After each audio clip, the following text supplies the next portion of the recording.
బాహుబలి చిత్రంతో young rebel star Prabhas range అమాంతం పెరిగిపోయింది. అతని రెమ్యూనరేషన్ కూడా అదే విధంగా అధికమైనట్లు తెలిసింది. బాహుబలి బిగినింగ్ కి డార్లింగ్ 15 కోట్లు అందుకున్నాడు. 600 కోట్లు వసూలు చేసిన ఈ మూవీ హీరోకి ఇచ్చిన పారితోషికం తక్కువే. కానీ ఈ సినిమాకి ముందే ఫిక్స్ కావడంతో అంతటితో సరిపెట్టారు. అంతేకాదు ఈ చిత్రం ఇంత ఘన విజయం సాధించిందని దర్శకుడు ఎస్ఎస్ రాజమౌళి బృందం కూడా మొదట అంచనా వేయలేకపోయారు.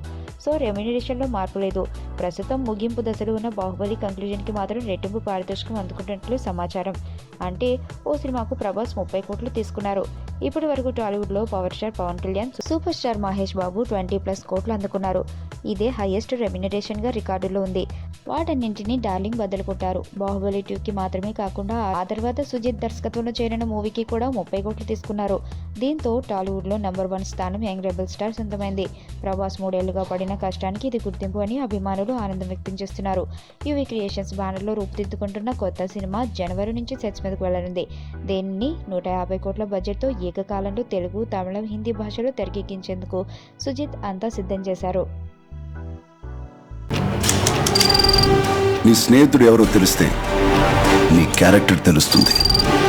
నీ శత్రువు ఎవరో తెలిస్తే నీ కెపాసిటీ తెలుస్తుంది.